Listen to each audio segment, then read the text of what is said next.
오늘의 말씀은 고린도전서 5장 1절부터 5절, 12절, 13절 봉독하겠습니다. 저하고 교독을 하겠습니다. 제가 먼저 읽고 성도 여러분들 그 다음 해주시기 바라겠습니다. 너희 중에 심지어 음행이 있다함을 들으니 그런 음행은 이방인 중에서도 없는 것이라. 누가 그 아버지의 아내를 취하였다 하는도다. 너희가 오히려 교만하여져서 어찌하여 통한이 여기지 아니하고 그 일 행한 자를 너희 중에서 쫓아내지 아니하였느냐. 내가 실로 몸으로는 떠나 있으나 영으로는 함께 있어서 거기 있는 것 같이 이런 일 행한 자를 이미 판단하였노라. 주 예수의 이름으로 너희가 내 영과 함께 모여서 우리 주 예수의 능력으로 이런 자를 사탄에게 내어 주었으니 이는 육신은 멸하고 영은 주 예수의 날에 구원을 받게 하려 함이라. 밖에 있는 사람들을 판단하는 것이야 내게 무슨 상관이 있으려마는 교회 안에 있는 사람들이야 너희가 판단하지 아니하랴. 같이 읽겠습니다. 밖에 있는 사람들은 하나님이 심판하시려니와 이 약한 사람은 너희 중에 내쫓으라. 오늘 설교의 말씀은 고린도 교회의 음행의 문제, 교회의 거룩과 순결에 대해서 두 번째입니다. 고린도전서 강의 11번째입니다. 목사님 나오셔서 말씀 전해 주시겠습니다.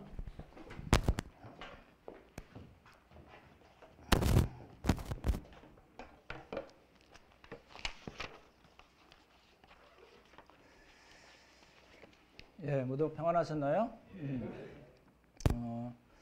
이제 봄이 오나요?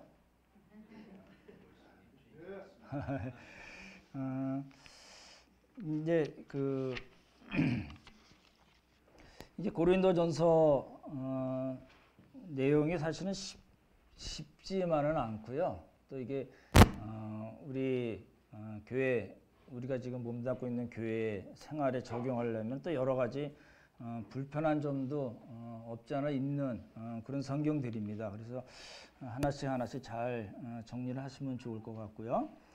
오늘 이제 음행에 대한 두 번째 말씀을 드리고 12일인가요? 그 다음에 19일은 8장 두 번 말씀드리고 그 다음에 두 번은 이제 바울의 자비량 사역으로 넘어갑니다. 이제 9장으로 넘어가는 건데요. 그렇게 기억을 하시고 말씀을 들으시면 더 좋을 것 같습니다.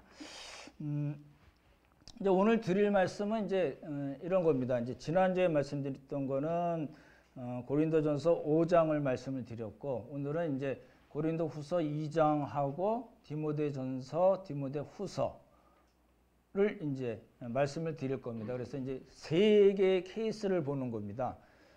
5장의 음행 사건, 그다음에 고린도후서에는 사도권을 부정하는 바울의 사도권을 부정하는 게 나왔거든요. 그래서 사도권에 대한 거, 그리고 디모데전서, 디모데후서는 이제 후메네오와 알렉산더의 이야기를 통해서 이제 끝까지 이제 사도와 복음을 대적하는 사람들에 대해서 이제 이렇게 세 가지로 나눠서 이제 보고, 그리고 이제 현대 교회의 치리에 대해서도 이제 말씀을 드리려고 합니다. 현대 교회는 이제 교인과 목사에 대한 치리가 있는데 사실은 이제 잘못된 치리도 많고 정당한 치리임에도 불구하고 저항하거나 회개하지 않고 교회 치리 자체를 이제 경히 여기는 일들이 많이 있어서 이렇게 전체를 같이 어울러서 말씀을 드리려고 합니다. 교회 참된 교회 세 개 표식이 있습니다. 저건 하나님의 교회네라고 이야기할 수 있는 세 개의 표식이 있는데요. 하나님의 말씀이 하나님의 말씀대로 전해지는 것, 말씀이고, 그 다음에 성례입니다. 성찬과 세례가 있어야 되고, 그리고 세 번째는 권징입니다. 우리가 보는 이제 칠이라고 얘기하죠. 칠이라고 얘기할 수도 있고 징계라고 얘기하기도 하고, 오늘 본문에는 여기 오늘 볼 성경에는 벌이라는 말로도 표현이 되어 있는데 그 세 가지가 있어야지 하나님의 교회라고 이제 얘기를 합니다. 그래서 이제 그 말씀을 기억을 하시면서 오늘 보시면 좋겠네요. 보십시오. 이제 고린도전서 5장에서 근친상간을 한 사람에 대해서 출교를 하고 그다음에 그 사람에게 충격을 줘서 회개할 수 있는 기회를 주고 주께 돌아와서 구원을 받게 하고 교회는 거룩과 순결을 지키라는 말씀을 드렸는데 이 사람이 회개를 했을까요? 안 했을까요? 어땠을 것 같아요? 안 했을 것 같다. 또 예, 모릅니다. 왜냐면 안 나와 있어요. 성경에 안 나와 있는데 제 생각에는 아마도 하지 않았을까 싶기는 합니다. 왜냐하면 바울이요 굉장히 끈질긴 사람입니다. 한번 문제가 됐던 것은 끝까지 해결을 하려고 하는 사람이거든요. 그게 이제 고린도 후서에도 보면 이제 나오는데 정확한 건 아닙니다. 이게 이렇게 기다 아니다 잘라서 얘기할 수 있는 부분은 아닌데 이제 고린도 후서에 보면은 이제 다른 문제, 음행의 문제가 아니라 다른 문제로 치리가 이제 등장을 합니다. 우리 한번 고린도후서 2장 한번 같이 보시면 좋겠네요. 예, 우리 조금 빨리 같이 한번 8절까지인데 한번 같이 읽겠습니다. 같이 읽죠. 시작. 내가 마음에 큰 눌림과 걱정이 있어 많은 눈물로 너희에게 쏟노니 이는 너희로 근심하게 하려 한 것이 아니요 오직 내가 너희를 향하여 넘치는 사랑이 있음을 너희로 알게 하려 함이라. 근심하게 한 자가 다시요. 그다음 있죠. 시작. 근심하게 한 자가 있을지라도 나를 근심하게 한 것이 아니요 어느 정도 너희 모두를 근심하게 한 것이니 어느 정도라 함은 내가 너무 지나치지 말하지 아니하려 함이라. 이러한 사람은 많은 사람에게서 벌받는 것이 마땅하도다. 그런즉 너희는 차라리 그를 용서하고 위로할 것이니 그가 너무 많은 근심에 잠길까 두려워하노라. 그러므로 너희를 권하노니 사랑을 그들에게 나타내라. 이 바울이요 말을 되게 이상하게 여기서는 꽈서 막 얘기를 해서 알기가 조금 어려운데 이런 내용입니다. 여기 보시면 이제 그 5절에 보시면 근심하게 한 자가 있을지라도 해서 단수입니다. 그렇죠? 그리고 6절에 보시면 이러한 사람은 그래서 단수로 표현을 했고 그 다음에 7절에 보시면 그가 너무 많은 근심에 빠지지 않게 하라. 그래서 이제 그라고 또 단수를 얘기했고 그리고 8절에 보면 사랑을 그들에게 나타내라 이렇게 되어 있어요. 그러니까 단수와 복수를 막 한꺼번에 썼어요. 이게 한 사람을 가르칠까요? 여러 사람을 가르칠까요? 여러 사람입니다. 이거 단수로 쓴 거는 대표 단수라고 얘기해서 세 번은 대표 단수 쓰고 한 번은 그들에게 라는 말을 써서 이제 여러 사람을 몇몇 사람인 걸 알 수가 있고 그리고 이게 근심하게 한다는 말이 여러 번 나오는데 이게 무슨 말일까? 그리고 6절에 보시면 이러한 사람은 많은 사람에게서 벌 받는 것이 마땅하도다. 이 벌이라는 건 교회의 치리를 이야기합니다. 무슨 잘못을 해서 그런가 이렇게 나오는데 이제 이 전후 좌우 문맥을 보시면 이 사람들은 바울의 마음을 아프게 하고 교회를 근심하게 했습니다. 구체적인 잘못은 사도권을 부정하고 복음을 반대하는 그런 일을 했던 사람들입니다. 그거를 이제 근심하게 했다, 마음을 아프게 했다 이렇게 표현을 했거든요. 근데 이제 이 사람이 나중에 회개를 했는가 안 했는가는 우리가 알 수가 있습니다.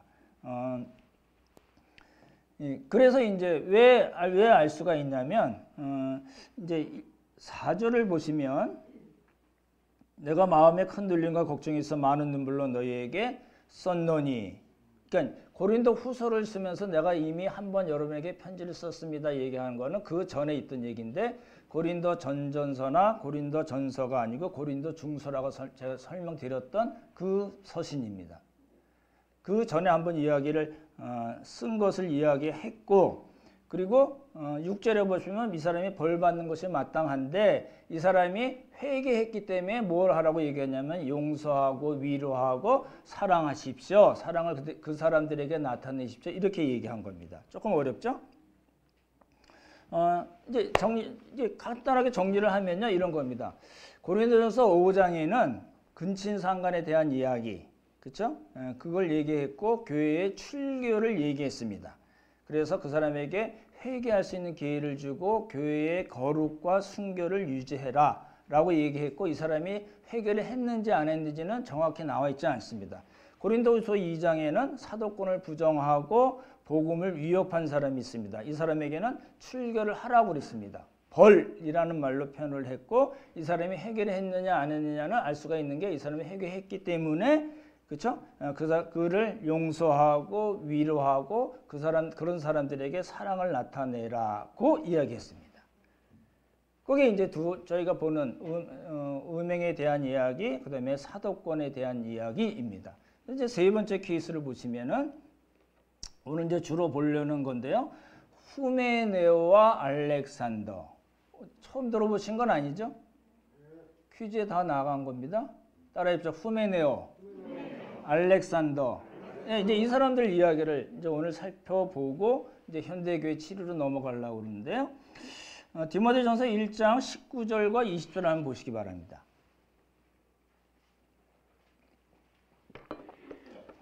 네, 성경이 나오네요. 같이 한번 읽어보겠습니다. 같이 읽죠. 시작. 믿음과 착한 양심을 가지라. 어떤 이들은 이 양심을 버렸고 그 믿음의 가나에는 파선하였느니라.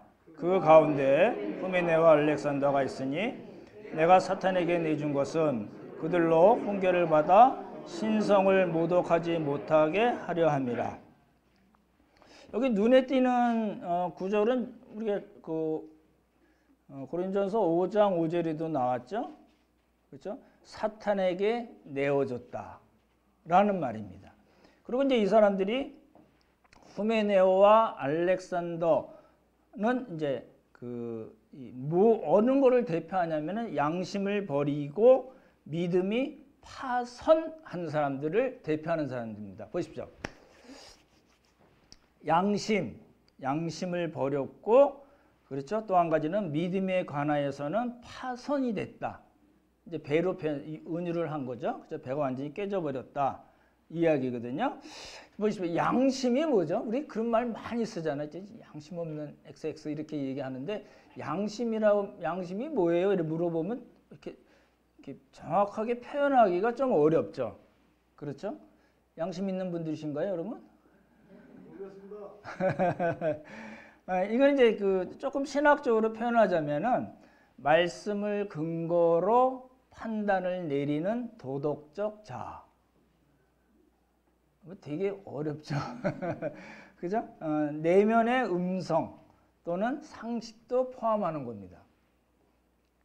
그러니까 하나님의 자녀로서 원래 우리는 죄성이 가득 찼던 사람들이고 하나님과 단절이 됐던 사람인데 예수 그리스도의 십자가로 다시 새 생명을 얻었거든요. 그 새 생명을 얻은 사람에게는 이렇게 구원 전에, 중생 전에, 회심 이전에 그 사람들이 가지고 있는 양심과는 다른 양심을 갖고 있다는 겁니다. 달라요. 그렇죠? 어떤 양심이냐면, 구원 이후의 양심은 어떤 양심이냐면 하나님의 말씀에 이렇게 훈계를 받습니다. 잘못했을 경우, 그렇죠? 성령께서 직접 말씀해 주시기 때문에 양심의 찔림을 받습니다. 그죠? 그 내면의 음성이라고 얘기할 수도 있고, 그렇지만 이게 전혀 상식적이지 않은 것인가? 그렇지 않다는 겁니다. 상식을 포함합니다. 크리스찬들은 상식적이어야 됩니다. 나는 믿음이 있기 때문에 난 상식이랑 관계없어 이런 사람은 이 양심이 약간 이렇게 더러워진 사람입니다. 그렇죠? 우리는 상식을 뛰어넘는 사람이긴 하지만 상식을 버린 사람들은 아니라는 겁니다. 그렇죠? 예, 그걸 이제 바울이 뭐라고 표현했냐면 후메네와 알렉산더는 이 양심을 어떻게 했다고요?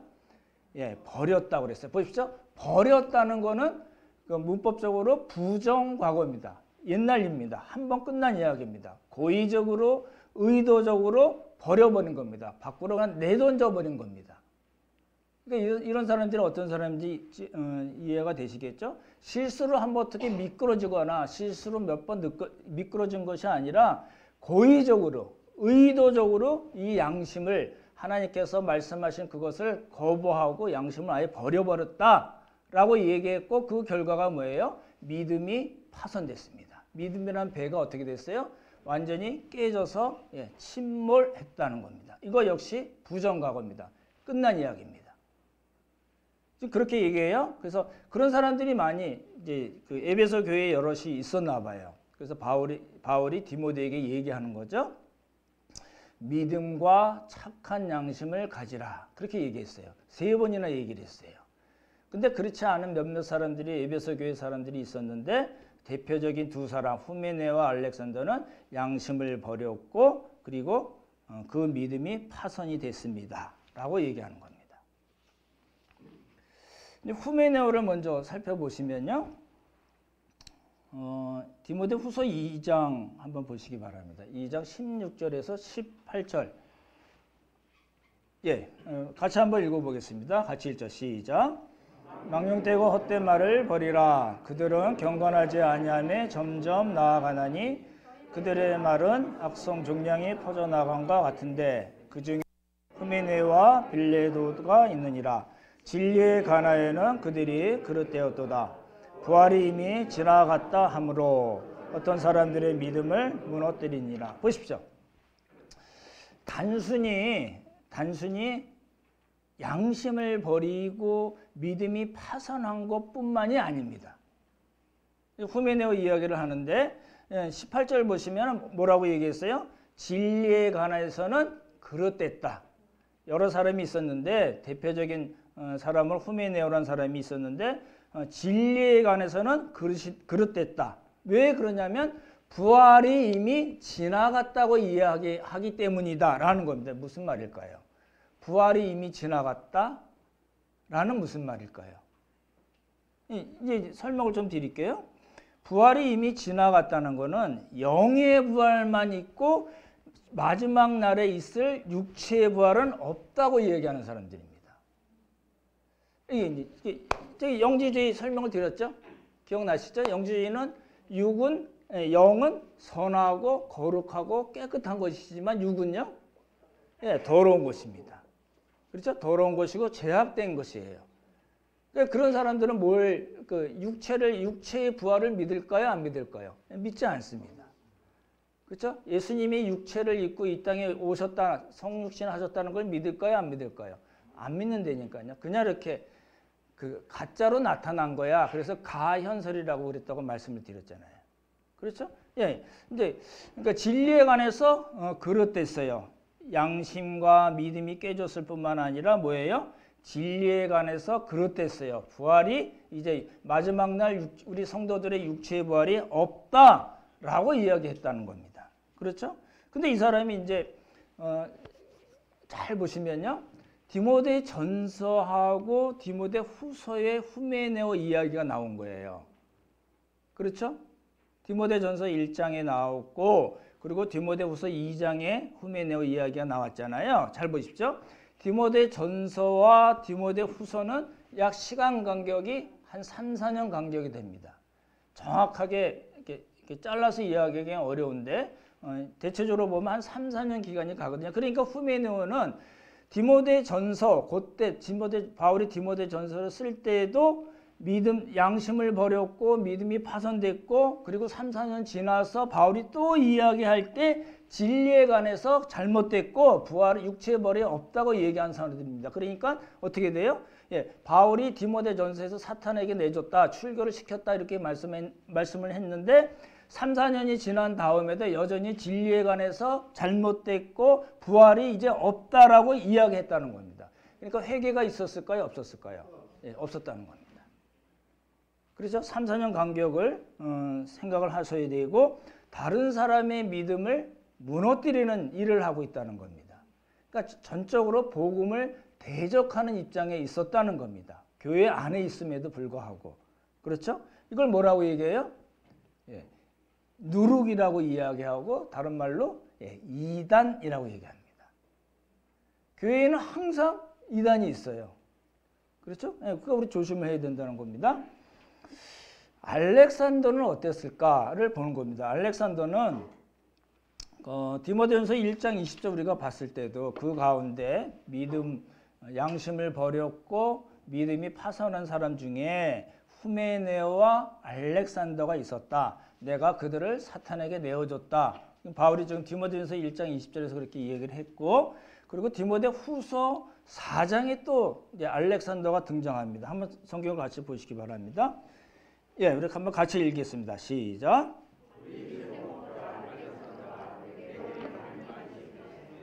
주께서 그 행한 대로 그에게 갚으시리니 너도 그를 주의하라. 그가 우리 말을 심히 대적하였느니라. 예, 알렉산더가 바울에게 어떻게 했냐면 해를 많이 입혔어요. 바울의 말, 우리 말을, 바울의 사역을 심히 대적했어요. 무슨 뜻일까요? 고의적으로, 의도적으로 복음 전파를 방해하고 사도들의 사도의 사역에 대적했다라는 겁니다. 그렇죠? 그래서 바울이 디모데에게 에베소 교회에서 목회하는 디모데에게 너도 그 사람을 주의해야 된다, 조심해야 된다라고 이야기하고 또 뭐라고 얘기했을까요? 14절 보시면 주께서 그 행한 대로 알렉산더 그 사람에게 갚으실 거야 라고 얘기한 겁니다. 이제 잘 보셔야 됩니다. 하나님께서 그 사람이 행한 대로 갚으신다는 거예요. 무슨 말일까요? 여긴 단순히 바울이 디모데전서 1장 20절에서 사단에게 내어줬다, 출교를 시켰다, 치리했다, 징계했다, 벌을 줬다 이 차원의 이야기가 아니고 마지막 날 하나님께서 그 사람을 심판하실 것이다 라는 이야기입니다. 바울조차도 심판권을 갖고 있지 않아요. 그 어느 누구도 심판권을 갖고 있지 않습니다. 심판권은 오직 하나님만이 갖고 계시거든요. 그러니까 바울이 뭐라고 얘기했어요? 걔 내가 기도해서 확 꼬꾸라져가지고 엑스엑스하게 만들까? 뭐 이렇게 얘기하지 않았어요. 저주하지 않았어요. 그런 방식으로 이야기를 하지 않고 심판을 누구에게 맡겼어요? 하나님께 맡겼어요. 그 이제 조심해서 보셔야 되는 말입니다. 바울이 잘 보십시오. 잘 들으셔야 되는 내용입니다. 바울이 디모데에게 이야기하면서 그런 후메네오 알렉산더 이야기를 하면서 그런 사람들을 어떻게 대하라고 이야기했을까요? 그런 사람들을 어떻게 조심하고 그런 사람들을 어떻게 처리하고 교회의 거룩과 순결과 진리를 보호하기 위해서 어떻게 하라고 얘기했을까요?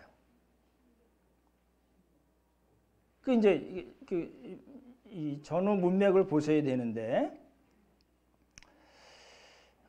이제 오늘날 이런 분들이 너무 많습니다. 이제 나중에 신사도 운동 2번 설명을 드릴 텐데, 신사도 운동이라든지 관상기도,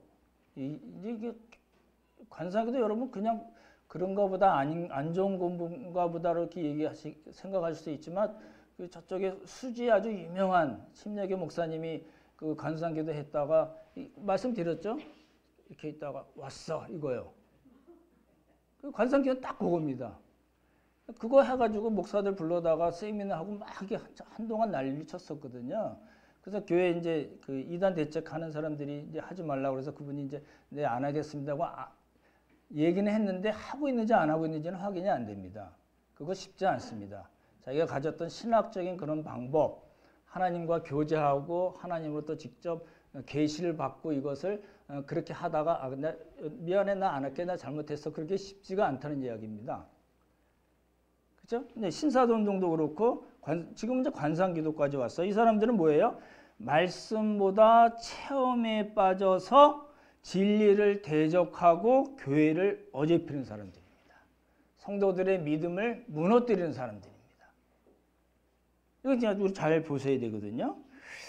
이게 이제 그 성령의 역사가 아니고 이 사람들이 추구하는 게 신사도나 뭐 관상 기도하는 사람들이 어떻게 성령님의 역사를 강구, 말씀을 통한 성령님의 역사를 추구하는 게 아니라 굉장히 인위적이거나 또는 귀신의 역사가 실제로 일어나서 교회를 미혹하게 하는 사람들입니다.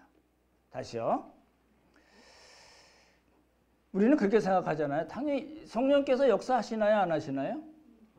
하시죠. 네, 말씀으로 역사하세요. 그럼 잘 생각해 보시면요. 귀신은 역사할까요? 안 할까요? 귀신 역사한다고 생각하시는 분?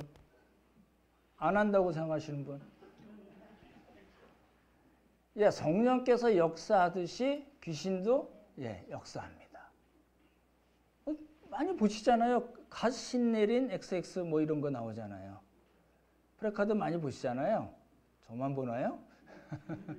그런 사람들 많거든요. 그 실제로 귀신이 그 여자나 남자에게 접신을 접신이라고 그러죠. 완전 귀신에 잡힌 거죠. 그래가지고 그 귀신이 다 알려줘서 점을 칠까요? 많다니까요. 아주 용한 사람 많다니까요.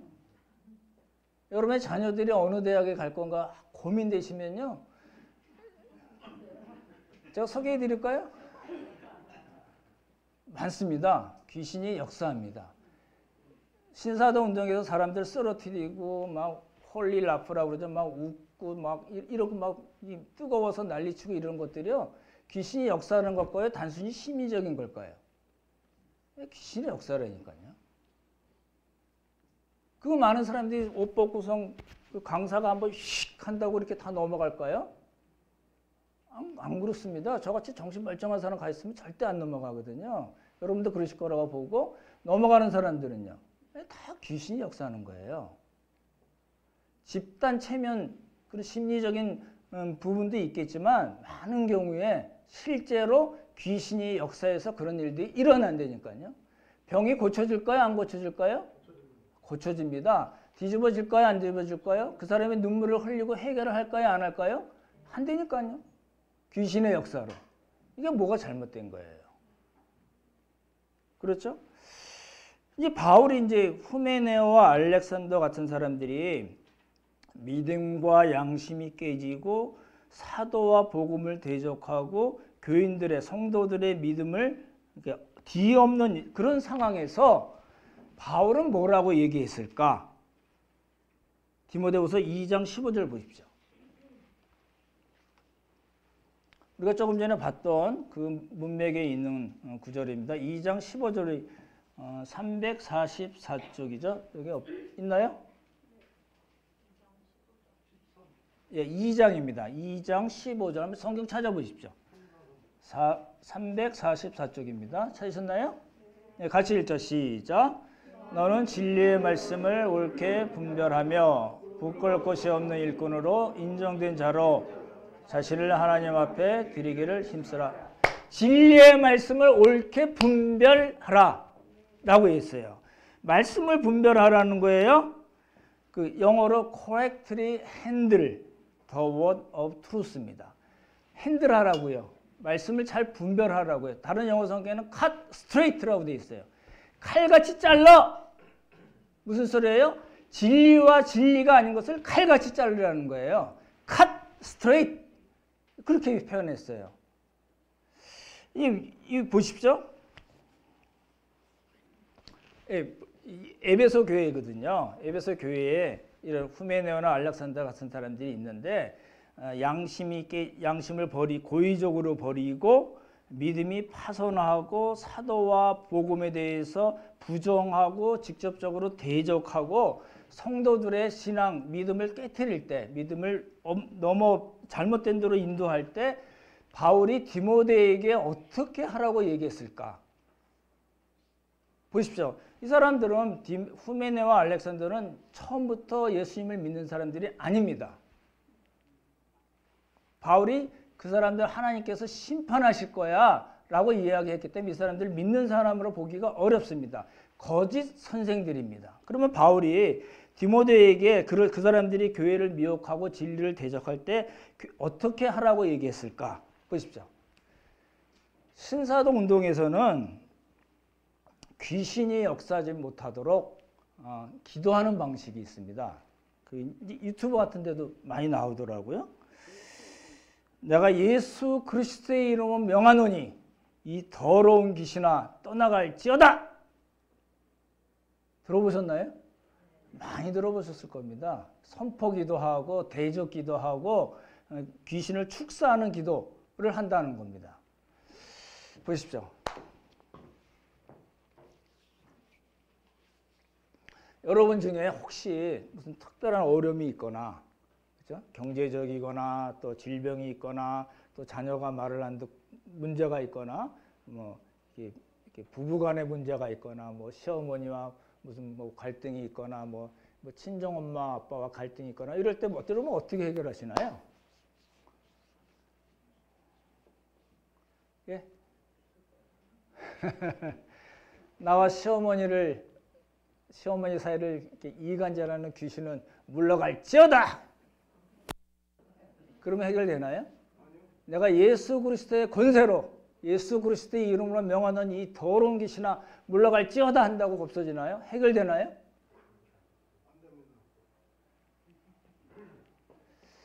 이제 그런 방식으로 바울은 에베소 교회의 문제를 해결하라고 그러지 않고 에베소 교회를 맡고 있는 디모데에게 뭐라고요?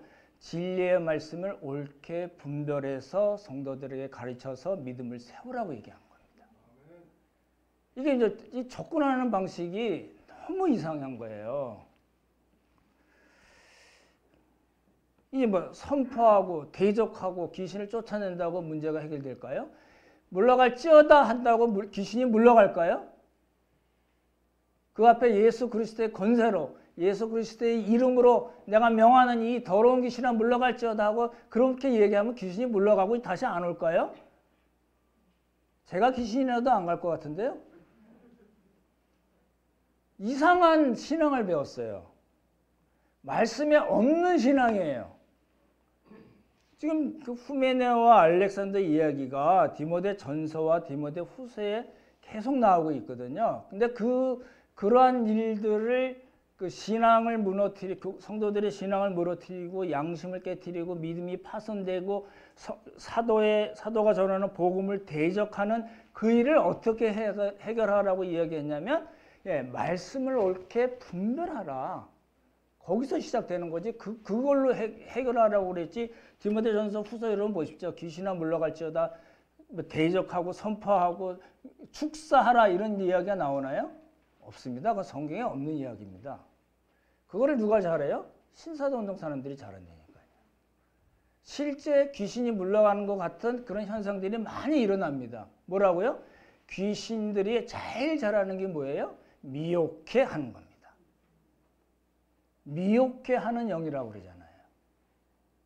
이제 그런 식으로 가면 하나님의 말씀은 온데간데 없게 됩니다. 오늘 말씀을 이제 좀 정리를 해볼까요? 3개 케이스를 우리가 봤는데 나중에 이제 신사도운동 할 때 자세히 말씀을 드릴 겁니다.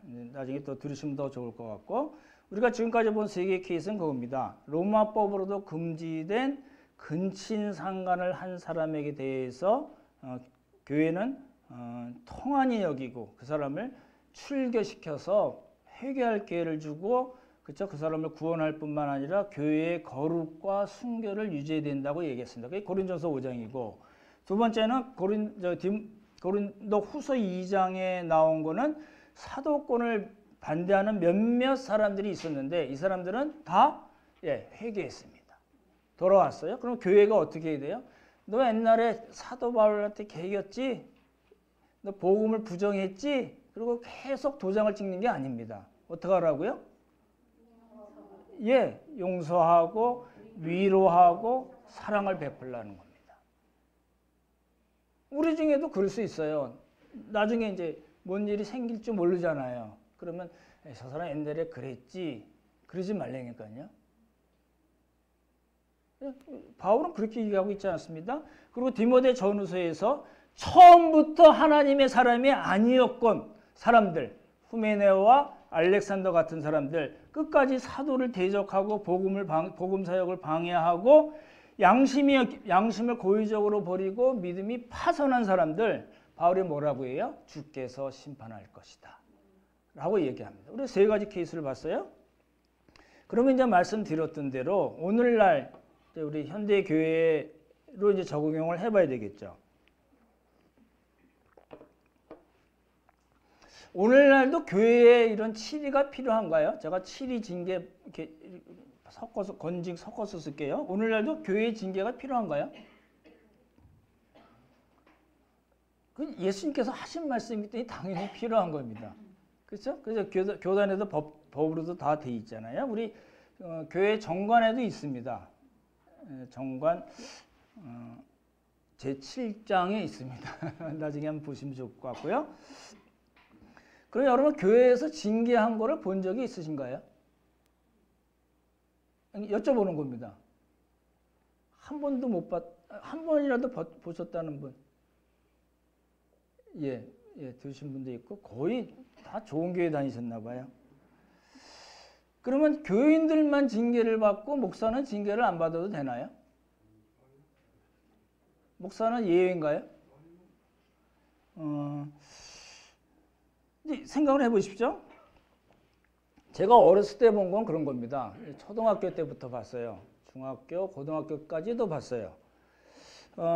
이제 교회는 이제 이렇게 우리 교회는 안 그렇지만 이제 힘이 센 장로님들이 있잖아요. 한두 분이요. 이제 대부분 이제 돈이 많으신 분들입니다. 보통 그렇죠. 그런 분들이 있는데 이제 목사하고 이렇게 자꾸 좀 부딪히는 일이 있거나 감정이 상하는 일이 있잖아요. 그러면 제가 본 경우에는 이 장로님이 참지 않고 이 목사를 자꾸 내쫓는 겁니다. 어떤 윤리적인 문제가 제가 본 거는 두 케이스 봤는데 윤리적인 문제가 있거나 교리적인 문제가 있지 않습니다. 전혀. 제가 아는 바로는 근데 교계에서 굉장히 덕망도 있고 굉장히 실력도 있는 분들이었는데 장로님하고 이렇게 자꾸 부딪힐 일이 있었는지 그 장로님이 마음에 안 든다. 내세우는 이유는 설교에 별로 은혜가 안 된다. 이래가지고 이제 당회를 움직여서 내쫓았습니다. 교인들이 반대했거든요. 그럼 내쫓지 못했을까요? 아니요. 제가 본 거는 그 장로님 뜻대로 다 됐습니다. 그래서 나가고 또 다른 분 오셨는데 그분도 또 은혜가 안 된다고 또 내쫓았습니다.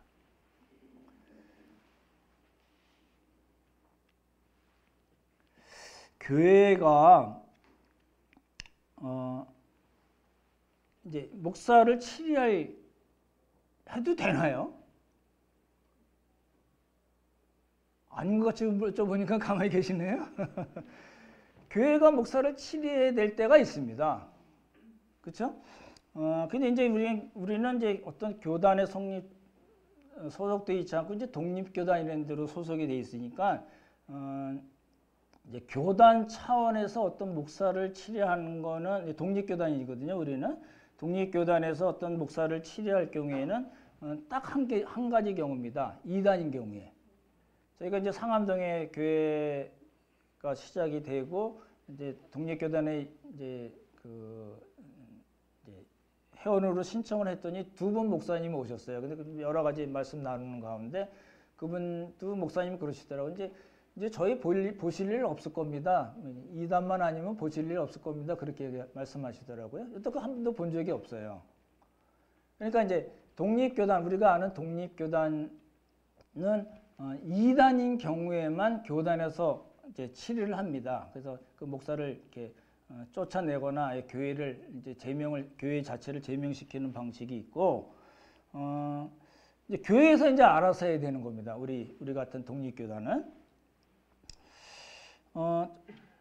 교리적으로 성경 진리에 맞지 않는 잘못된 설교를 했거나 또 한 가지 윤리적 타락이 명백한 경우에 절차를 거쳐서 목사를 치리해야 됩니다. 근데요, 목사를 치리하는 게 이게 간단치가 않습니다. 이제 우리는 좀 편하죠. 여러분이 해가지고 저 얼마인지는 잘 모르겠는데 몇 퍼센트 해가지고 좀 목사 문제가 있다. 단순히 그냥 마음에 안 든다 이러지 마시고 윤리적인 문제가 있거나 성경 말씀에 어긋난 그런 설교를 자꾸 해댈 때 여러분은 이렇게 어떤 절차를 거쳐 운영이나 이렇게 해가지고 교인 총회를 거쳐서 목사를 내쫓으셔야 됩니다. 그렇게 하시는 게 맞습니다. 그렇죠? 근데 이제 실제적으로는 목사를 치리하는 게 쉽지가 않다는 거예요. 제가 경험했던 거는 이제 제가 2001년도에 중국 갔다가 11년에 한국 오고 한 1년 후에 제가 이제 어느 교회를 다녔는데 이제 다 아시는 이야기니까 이제 정돈희 집사님이랑 저랑 같이 이제 성가대에 있었는데 그 목사님이 이제 그 한 10분 정도를 신사도 운동에 대해서 신사도 운동을 계속 이렇게 그 동조하는 이야기를 많이 했습니다. 이단이거든요. 근데 막 얘기를 했어요. 그래서 제가 정돈희 집사님한테 야 이거 무슨 설교 시간에 신사도 운동 얘기를 이렇게 해. 그러고 말았어요. 왜 그럴까요? 목사가 암만 이단적인 이야기를 해도 실제 현실적으로 그 목사를 쫓아내기, 치리한다는 것은 힘든 이야기입니다. 왜 그럴까요? 이게 복잡한 과정이에요. 아주 복잡한 과정이고, 그리고 노예가, 목사는 교회 소속이 아닙니다. 일반 교단에서는 목사는 교회 소속이 아니고 어디 소속이냐면 노예 소속입니다. 그래서 노예에서 해결을 해줘야 되는 문제예요. 근데 노예에서 일반적으로는 목사를 그렇게 치료하는 일이 거의 없습니다. 웬만한 거 그냥 다 넘어갑니다. 왜냐하면 노예의 기능 중에 하나가 목사를 보호하는 거 있거든요. 많은 경우에 그래요, 실제로. 그리고 또 문제되는 건 뭐냐면 암만 그런 이단적인 설교를 해도 교인들이 못 알아들어요. 2단을 얘기하는지 3단을 얘기하는지 말씀을 분별을 못해요.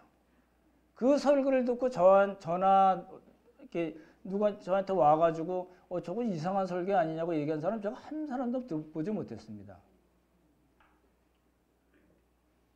이상한 이야기를 그냥 막 해대도 그냥 다 아멘 하는 거예요. 그래서 바울이 디모데에게 한 이야기는 우리들에게도 동일하게 적용이 돼야 됩니다. 진리의 말씀을 옳게 분별해야 됩니다. 그렇죠? 그냥 뭐 쫓는다고 뭐 나가라 그러지 말고 뭐라고 어떻게 해야 돼요? 진리의 말씀에 올바로 서 있고 목사가 정말 하나님의 말씀을 하나님의 말씀대로 전하는지 안 전하는지 여러분 채로 걸러야 됩니다. 아니면요. 아닌 걸로 이야기하면 여러분 어떻게 하셔야 돼요? 바로 내쫓지 마시고 와서 이야기하셔야 되죠. 난 이렇게 생각하는데 왜 그렇게 말씀하셨나요? 이야기하시면 이제 저도 말씀을 드릴 거 아닙니까? 그러죠? 여러분 그 목사가 교인을 치리하는 경우도 많이 있습니다. 이제 교회 생활을 하다 보면 이제 회의를 하거나 무슨 일을 하다 보면 이렇게 그 하던 방식, 어떤 진리에 관한 문제가 아니라 어떤 방식에서 충돌할 수 있고 그러면서 이제 감정이 상할 수가 있잖아요. 그러면 이게 어떻게 해야 되냐? 그럴 때는 회의를 걸쳐서 잘 결정하면 됩니다. 근데 그러지 않고 이제 마음이 이게 목사가 집사가 목사한테 개교? 이제 이런 생각을 가질 수가 있잖아요. 개기다는 말은 표준어입니다. 찾아봤습니다. 목사한테 개교? 이래가지고 이제 그 감히 기름 부음 받은 주의 종에게 개교? 그러면 이제 장로님 한두 분 이렇게 얘기해가지고 저 집사가 개기는데 어떡할까요? 좀 손 좀 봐야 되지 않을까? 이래가지고 실제로 징계하는 경우도 있습니다. 그거는 잘못된 겁니다. 목사는요, 암만 성도들이 괴롭혀도, 그렇죠? 감정 괴롭히거나 감정 상하는 일이 있어도 잘 넘기고 성도를 품어야 되는 사람이죠. 1대1로 싸워서 감정적으로 치료를 하는 경우는 그거는 잘못된 겁니다. 실제 많이 있습니다. 교인 중에 다루기 힘든, 이렇게 표현이 그렇지만 자기 목회를 하는데 다루기 힘든 사람들이 꼭 있거든요. 꼭 있어요. 저랑 눈 맞추지 마시고 그런 분도 있거든요. 그럼 이제 그 사람이 치리를 당했다. 어떤 방식으로 치리를 당했는데 그 사람의 집에 문제가 있거나 그분에게 어떤 문제가 생기면 교인들이 보통 어떻게 생각하냐면 저 사람 저 집사 주의 정에게 개겼잖아. 하나님이 역시 살아서 움직이셔, 역사하셔. 우리는 주의 정에게 순종해야 돼. 요따위 생각을 갖게 된다니까요. 완전히 무당이에요. 목사는 무당이 아닙니다. 성도들에게 하나님의 말씀을 가르치고 섬겨야 되는 사람으로 있지 하나님과 성도들 사이에 중간 역할을 하는 사람으로 있지 않습니다. 그렇잖아요? 근데 이제 이상하게 이제 무속적으로 흘러가는 경우입니다. 보십시오. 고린도 교회에서 말씀드렸던 대로 고린도 교회에서 출교가 되면은 고린도 지방에서는 갈 교회가 없다니까요. 그러니까 이 당시 사람들은 충격을 크게 받았을 거예요. 갈 교회가 없기 때문이기도 하겠지만 지금 우리랑은 달라요, 사실은. 굉장히 순박하고 순수한 면이 많이 있었던 사람들이거든요. 그러니까 이제 그 치리의 목적대로 회개하고 주께로 돌아올 그런 가능성이 많은데 현대교회는요. 제가 보기엔 그렇지 않습니다. 왜 그럴까요? 정당한 치리가 이루어졌음에도 불구하고 많은 교인들이, 현대 교인들이 치리 자체에 대해서 그렇게 심각하게 생각하지 않는 경우도 있고 자기가 지은 죄에 대해서 그렇게 무섭게 생각하지 않는 경향이 많이 있어요. 그렇죠? 교회에서 치료하려고 그러고는 어떤 과정이 있으니까 어느 순간에 단칼에 하는 게 아니니까 과정이 있거나 치료를 하면은 그냥 눈치 보고 딴 교회 가야 되겠네. 그러고 딴 교회 가버리는 거예요. 가든 안 가든 관계없지만 그 사람에게서 중요한 건 뭐예요? 그 사람이 치료를 받을 만큼 잘못된 죄가 있음에도 불구하고 죄에 대해서는 별로 생각을 안 하고 죄를 무섭게 생각하지 않고 교회가 목사가 기분 나쁘게 나를 치료하려고 그래? 나 딴 교회 가면 되지. 이렇게 생각한다는 거예요. 그런 사람들이 많은 거예요. 실제로 많이 있어요. 그렇잖아요? 그건 잘못된 겁니다. 이게 이제 목사들 경우 굉장히 복잡합니다. 이제 어떤 윤리적인 문제가 분명히 드러났거나 어떤 성경적인 진리를 잘못 전하는 경우에 있어도 치리가 간단치가 않습니다. 끝까지 버티잖아요. 끝까지 버티면 시간이 많이 걸려요. 시간이 많이 걸리고 교회는 교회대로 혼란에 빠집니다. 그리고 막판에 하다 안 돼서 나가게 되면 목사 혼자 나가는 일이 잘 없습니다. 그 목사를 따르는 몇 사람들이 분명히 있거든요. 돈 많은 장로님도 있고 그 목사를 통해서 설교를 통해서 은혜 받았다고 생각하는 몇몇 사람들이 있거든요. 그러면 결국은 그 사람들 데리고 나가서 또 교회를 차려요. 구멍가게가 아니에요, 교회는. 여차하면 내가 목사 자격증이 있는 면허증이 있는 사람이니까 내 마음에 드는 사람 몇 사람 해가지고 나가서 교회 차리면 되지 이따위 생각하면 안 된다니까요.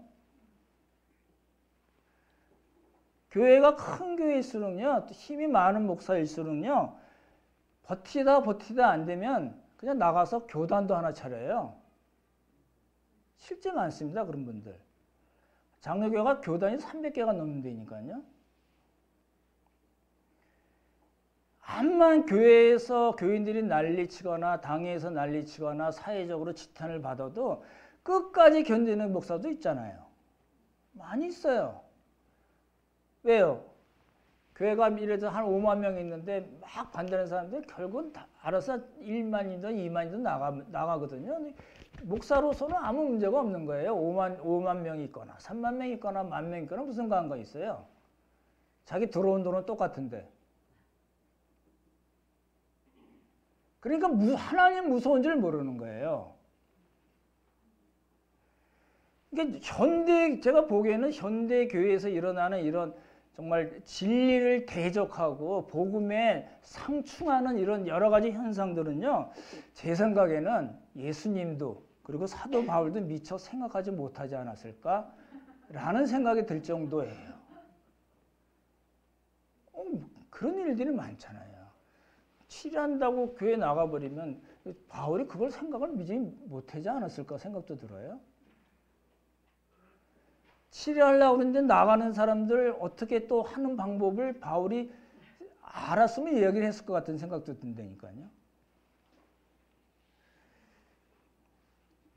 오늘 말씀 좀 정리할게요. 제가 열을 냈지만 고린도전서 5장에 나오는 음행의 문제는 아마도 해결했을 가능성도 있다고 볼 수가 있고, 고린도후서 2장의 사도권과 복음에 대해서 반대했던 사람들은 회개했습니다. 용서, 위로, 사랑을 얘기했고, 디모데전서와 디모데후서에 나오는 후메네와 알렉산더는 양심을 고의적으로 버렸고 믿음이 파손했고 끝까지 복음의 대적했던 사람입니다. 결국은 하나님의 심판을 선고받은 사람들입니다. 그러면 우리는 고린도 전서, 디모데 전후서의 그 상황에 있지 않으니까 현대 교회에서는 말씀드렸던 대로 잘못된 치리가 있습니다. 잘못된 치리는 사실 바로 잡아야 되는데 그 과정은 너무 오래 걸리고 교회가 혼란에 빠질 일들이 너무 많이 있습니다.